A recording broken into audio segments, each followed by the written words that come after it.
Olá, galerinha, tudo bem? Professor Eduardo falando, e eu vim aqui exclusivamente para trazer 3 sugestões de temas para o Enem 2021. Isso não significa que você não deva e não possa estudar outros temas, isso é muito importante, mas além de eu trazer a sugestão de 3 temas, eu trouxe aqui um modelo, uma estrutura para você organizar seu texto que vai ajudá-lo demais ou ajudá-la demais na hora de escrever sua redação lá em janeiro. Vamos lá? Bom, eu vou começar aqui com uma sugestão de tema, a necessidade de se debaterem as doenças mentais. Depois, nos outros 2 temas que eu mostrar, eu vou só jogar o tema para vocês pensarem, mas tentarem usar essa mesma estratégia que eu vou falar desse tema aqui. Então, presta atenção nos passos importantes para a gente organizar as ideias, que isso vai ajudar muito na hora de escrever a redação lá, quando a nota e a prova estiver valendo de verdade. Vamos lá? Primeira coisa que você vai fazer, se o tema do Enem não for uma pergunta, você vai transformar esse tema em uma pergunta. Então veja, a gente não tem aqui a necessidade de se debaterem as doenças mentais, então o que você vai fazer é tornar esse tema uma pergunta. Por exemplo, qual é ou quais são as necessidades de se debaterem as doenças mentais? Por que é importante se falar sobre doenças mentais? E aí você vai buscar uma resposta, e uma resposta que apresente pelo menos 2 motivos, 2 problemas, enfim. Olha aqui alguns exemplos. Eu estou colocando como sugestão de respostas. É importante debater as doenças mentais para que se rompa, se acabe com o estigma social sobre elas, além de se abrir o debate para tratamentos mais eficazes. Ou então, de forma muito parecida, debater as doenças mentais é fundamental para enfrentar o preconceito da sociedade e cobrar atendimentos de qualidade do setor público. Ou ainda, as doenças mentais devem ser discutidas mais abertamente com o objetivo de humanizar os doentes, além de impedir que eles sejam excluídos da sociedade. Veja que o que a gente está fazendo aqui é responder à pergunta do tema. Por que isso é importante, Du? Quando você já deixa claro, o motivo, as causas, os problemas que você vai apresentar, ou no caso, por que é importante falar sobre as doenças mentais, você já está dentro do tema e você já definiu a tese. Então a gente tem a tese clara aqui, não precisa de elaborar 3 respostas, aqui eu estou dando só alguns possíveis modelos de respostas. E depois, o que eu faço quando eu tiver então transformado o tema em uma pergunta e eu respondi essa pergunta apresentando 2 problemas ou 2 caminhos? Depois a gente vai planejar o texto. E planejar o texto significa ter muita sabedoria e saber exatamente como é que o seu texto vai começar, como é que você vai desenvolver as ideias que você apresentou e como você vai propor uma solução para o problema. Lembre-se disso. A redação do Enem é uma redação em que você vai discutir um problema social, seja de ordem econômica, de ordem política, na questão da saúde, da educação, meio ambiente, não importa. E a partir da sua análise sobre esses problemas, você vai elaborar uma sugestão para essa questão. Então aqui é o momento de a gente planejar a redação, identificar como é que os nossos argumentos serão desenvolvidos, como é que a nossa proposta de intervenção vai acontecer e colocar isso no papel. Olha aqui um exemplo. A gente não respondeu ali atrás o tema? Qual a necessidade de se debaterem as doenças mentais? Qual é a posição em que essa resposta vai aparecer? Sempre no fim aqui da introdução. Então olha lá, eu já tenho a minha tese, então eu vou pensar em algum movimento para trabalhar o tema, para introduzir a discussão.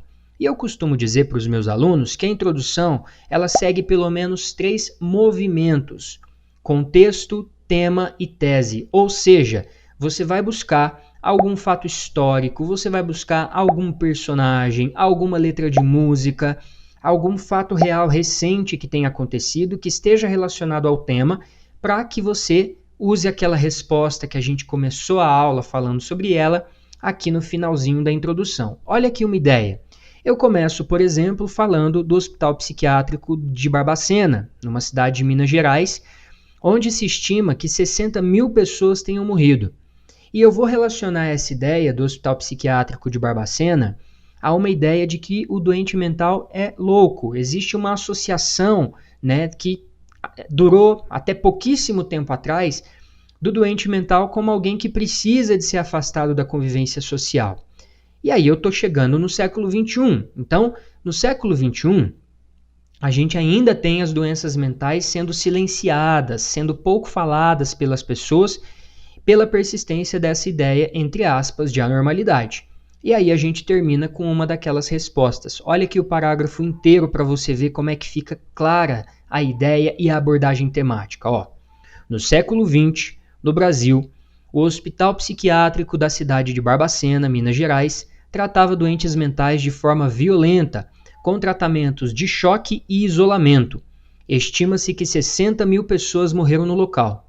Esse fato do Hospital Psiquiátrico de Barbacena reflete o modo como o assunto foi tratado durante séculos pelas sociedades, a associação de doenças mentais à loucura. Embora no século XXI haja projetos, então embora nós tenhamos já projetos para mudar o tratamento dessas patologias, elas ainda são consideradas tabu. Ponto. Olha aqui aquela resposta que a gente começou a aula fazendo. Diante disso, debater as doenças mentais é fundamental para enfrentar o preconceito da sociedade e cobrar atendimentos de qualidade do setor público. Por que é importante apresentar duas ideias principais? Porque cada parágrafo de argumentação vai desenvolver uma delas. Veja um exemplo. Eu começo o meu primeiro parágrafo de desenvolvimento falando, inicialmente, falar sobre doenças mentais é o principal meio de romper com o preconceito ainda vigente. Uma das ideias. Qual é o preconceito que a gente ainda vê em relação às doenças mentais? É aquela associação do doente à loucura. E isso acontece muito por conta de uma sociedade que vende a ideia de um indivíduo ideal, que é aquele indivíduo produtivo, ágil, aquele que tem condutas esperadas socialmente. E como esse preconceito ainda existe, acaba que há, como resultado, a ideia de que essas pessoas têm que ficar distantes da convivência em sociedade, ou em hospitais ou em casa. Ou seja, por isso que tem que falar muito sobre esse assunto, para que esse preconceito ele seja rompido, certo? Fechei uma ideia, discuti todo um parágrafo, vou para o outro. Além disso, quanto mais se debater as doenças mentais, maior será a cobrança por um atendimento médico mais eficaz. Ou seja, quanto mais a gente falar sobre doenças mentais, mais haverá uma cobrança por um atendimento médico de qualidade, coisa que ainda não acontece muitas vezes, né? Atualmente há uma predominância aí de um atendimento médico desumanizado, muito mais voltado à medicalização do que entender as reais necessidades desse paciente. E isso aqui tem que ser modificado, a gente tem que ter um atendimento médico mais humanizado, mais preocupado mesmo com esses pacientes, por exemplo, como ocorreu com a psiquiatra Nise. Tem um filme, né, que conta a história da psiquiatra Nise, que veio para o Brasil e ela incluiu o tratamento de terapia ocupacional no hospital psiquiátrico. Então os pacientes começaram a produzir obras de arte, pintar, esculpir, né? Existe até um museu no Rio de Janeiro que é o Museu da Inconsciência, ou seja, deve ser mais comum, né, o tipo de atendimento feito pela Nise, um atendimento que humaniza o paciente. Então veja que lá na tese a gente havia apresentado duas questões. Tem que se falar sobre doenças mentais para enfrentar o preconceito e cobrar atendimento de qualidade. O preconceito, a gente está falando num parágrafo, por que é importante falar as doenças mentais e qual é o preconceito que ainda existe.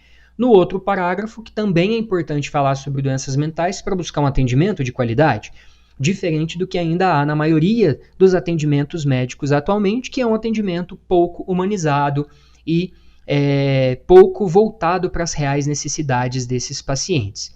Finalizei a organização, veja que aqui eu ainda não tenho o parágrafo pronto, a gente só organizou as ideias, eu vou para a conclusão.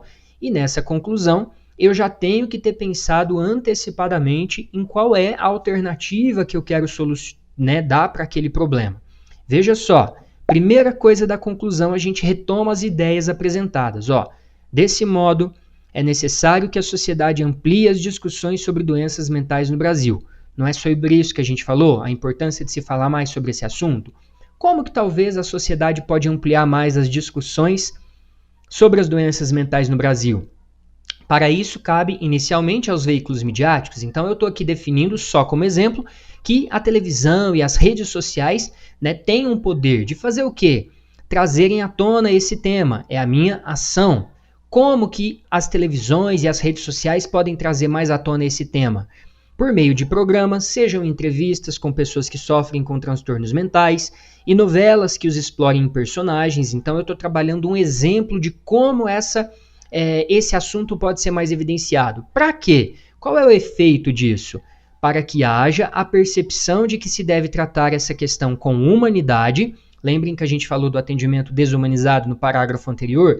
Então eu estou conectando aqui as partes do meu texto.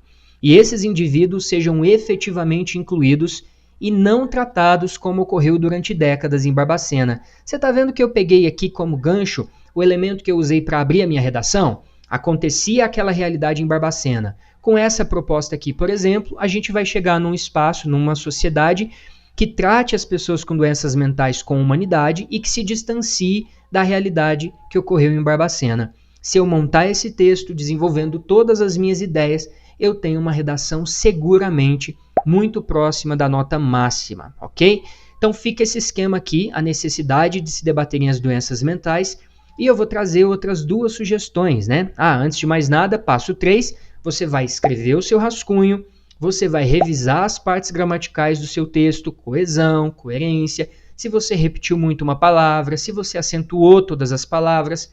Quando tiver tudo correto, você vai passar o seu texto para a versão final, para a folha de resposta. Ou seja, planejamento, rascunho e texto final. A gente precisa de seguir essas etapas para você ter muito mais chance de uma redação acima da média, ok? Muito bem, antes ainda de a gente falar de outros dois textos, olha um exemplo de uma redação nota 1000 do Enem do ano passado e como que ela segue muito bem essa estratégia de apresentar duas questões, desenvolver cada uma delas em um parágrafo de argumentação e jogar uma proposta de intervenção que dialogue com essas questões apresentadas. Olha lá. Embora a Constituição de 1988 assegure o acesso à cultura como direito de todos os cidadãos, percebe-se que, na atual realidade brasileira, não há o cumprimento dessa garantia, principalmente no que diz respeito ao cinema. Eu já tenho contexto e tema junto. O contexto foi: a Constituição assegura o acesso à cultura como direito de todos os cidadãos, mas não é o que ocorre, por exemplo, pois não há o cumprimento dessa garantia, principalmente no que diz respeito ao cinema. Isso acontece devido à concentração de salas de cinema nos grandes centros urbanos, isso é a ideia 1. Quais são os motivos pelos quais o cinema não é acessado por todos os brasileiros? Concentração de salas de cinema nos grandes centros urbanos e a condição cultural de que a arte é voltada para quem tem mais dinheiro, aos mais favorecidos economicamente. De novo, tem uma ideia e outra ideia que eu apresentei na introdução, cada parágrafo de argumentação vai desenvolver uma delas. Olha só, é relevante abordar, primeiramente, que as cidades brasileiras foram construídas sob um viés elitista e segregacionista, de modo que os centros culturais estão, em sua maioria, restritos ao espaço ocupado pelos maiores detentores, pelos detentores de poder econômico. Ou seja, as cidades foram construídas de forma a priorizar as elites e os centros culturais estão próximos desses lugares onde habitam as pessoas com maior poder econômico. Essa dinâmica não foi diferente com a chegada do cinema, já que apenas 17% da população do país frequenta os centros culturais em questão. Isso aqui foi retirado da coletânea.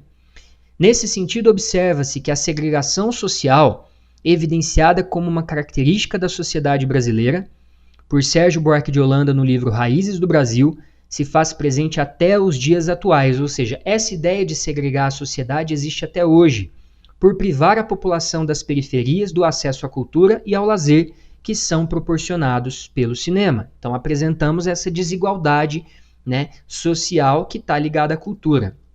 Paralelo a isso, ou seja, juntamente a essa questão de ter uma infraestrutura urbana que protege, valoriza, privilegia quem tem maior poder econômico, vale também ressaltar que a concepção cultural de que a arte não abrange a população de baixa renda é outro fator limitante para que haja democratização da cultura. Ou seja, além dessa questão da infraestrutura urbana, é a ideia de que a cultura ela está ligada, associada a também quem tem maior poder econômico.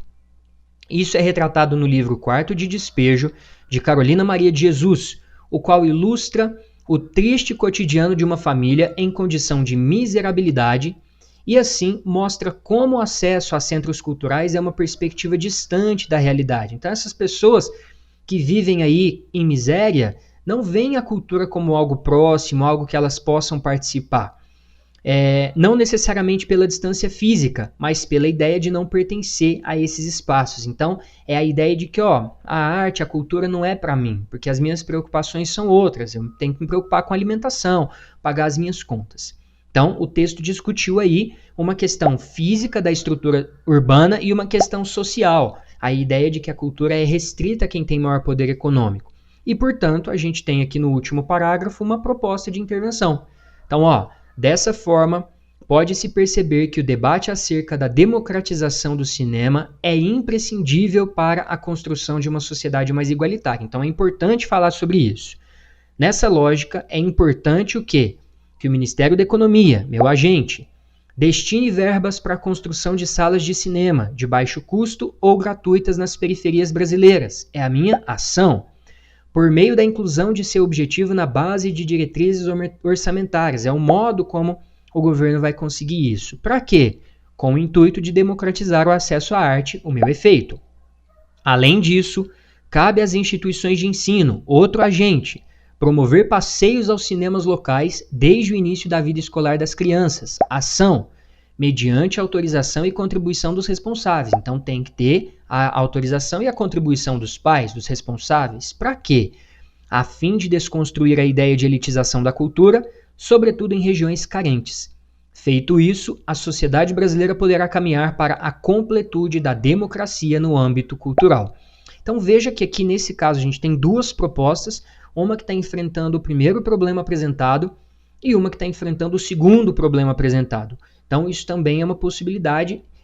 As duas propostas têm que estar assim super completas? Não, uma delas pelo menos tem que ter o agente, que é o que está em verde, a ação, que é o que está em vermelho, o meio, que é o que está em lilás, e o efeito, que é o que está em azul.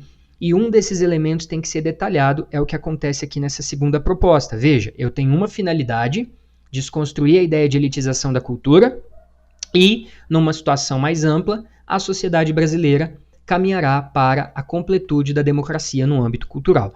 Então é muito importante que você organize as suas ideias antes de escrever, e esse processo de tornar o tema uma pergunta, responder apresentando duas questões principais, discutir cada uma num parágrafo de argumentação e elaborar a proposta de intervenção, é um caminho super adequado para que a sua redação tire aí próxima do 1000 e, por que não, a nota máxima. E aí, eu vou sugerir mais dois temas para você refletir. Um deles é o capacitismo na sociedade brasileira. Mas você sabe o que é capacitismo? Faz alguma ideia do que é capacitismo? Olha só, capacitismo, de forma muito resumida, é uma atitude preconceituosa e discriminatória que vê a pessoa com deficiência inapta para o trabalho e incapaz de cuidar da própria vida. Muita gente exclui ou afasta quem é deficiente e não segue um padrão. No entanto, a partir do momento que se tem consciência de que ser diferente é normal, essa atitude de exclusão deve deixar de existir. Então, só para vocês entenderem aí de forma mais clara, o capacitismo é quando a gente olha para uma pessoa que tem alguma deficiência e já subestima, essa pessoa não vai conseguir praticar aquele esporte, não vai conseguir entrar na faculdade, não vai conseguir fazer um bom trabalho. Ou então também é capacitismo quando a gente se surpreende quando essa pessoa com deficiência consegue realizar essa atividade. Nossa, apesar de ele ser deficiente visual, ele conseguiu se formar na faculdade. E por que a gente ficou com essa ideia de que elas não vão ser capazes ou se admira quando elas são capazes? Porque a gente vive numa sociedade que padroniza o indivíduo.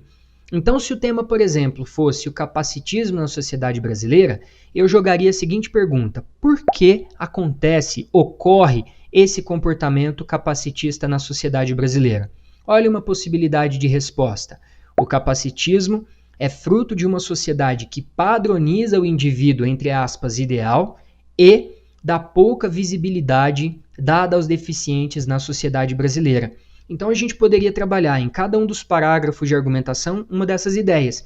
No primeiro parágrafo de argumentação, essa sociedade que padroniza o indivíduo, que tem que ser produtivo, que tem que ser ágil, rápido, né? Que que é visto como alguém ideal. Olha que interessante, eu estou usando mais ou menos o mesmo argumento do tema anterior. A gente vive numa sociedade que padroniza os indivíduos, por isso que é um problema, uma dificuldade falar sobre doenças mentais, e é por isso que a gente vê uma sociedade resistente ao deficiente ocupando alguns espaços. E, no outro parágrafo, discutir a pouca visibilidade dada aos deficientes na sociedade brasileira. A última vez que a gente viu pessoas com deficiência com mais ênfase no dia a dia foi nas Paralimpíadas e nas propagandas que ocorreram naquela época, e depois praticamente essas pessoas deixaram de aparecer nos veículos de comunicação. Então dá para discutir essas duas ideias, pense nisso. E um outro tema que eu vou colocar aqui para você pensar, os desafios da inclusão digital na terceira idade, né?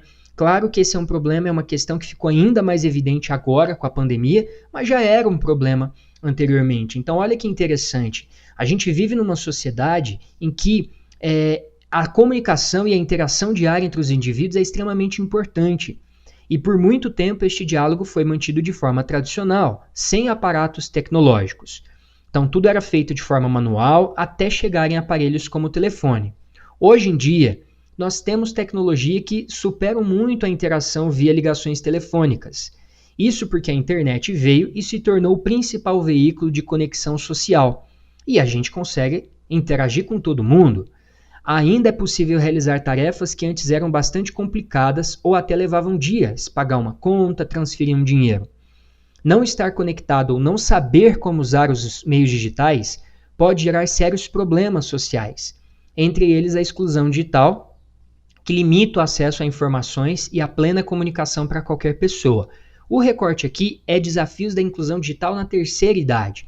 Lembrem, quais são esses desafios? Quais são os principais desafios para a inclusão digital na terceira idade? Uma hipótese, uma possível tese, é colocar aqui que os principais desafios para incluir os mais velhos no meio digital são a falta de investimento em tecnologias mais acessíveis.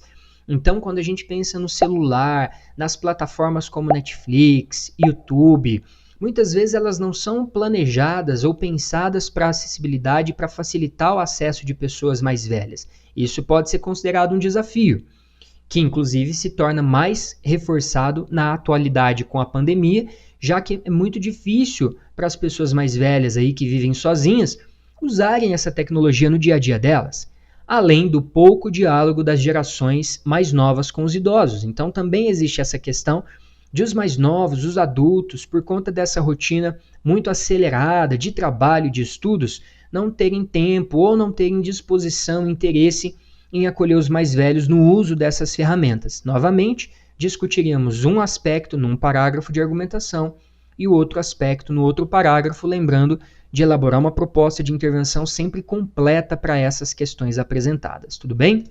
E por fim, vou deixar aqui como sugestão 2 vídeos de um aluno que tirou 1000 na redação do Enem, ele chama Lucas Felpe. Esses 2 links aí, se vocês escreverem Lucas Felpe no YouTube, vocês vão encontrar os vídeos dele. Ele fala sobre o processo de escrita da redação dele, coisas importantes para a gente pensar nessa reta final, e são aspectos aí bastante importantes, ok? Então eu termino com uma frase, né, do Sócrates: só sei que nada sei. Então vamos continuar estudando, nos vemos na próxima aula. Esses temas de redação que eu falei já estão todos na plataforma, se você quiser praticar, testá-los, manda pra gente. E é isso aí, um grande abraço, até mais, tchau, tchau.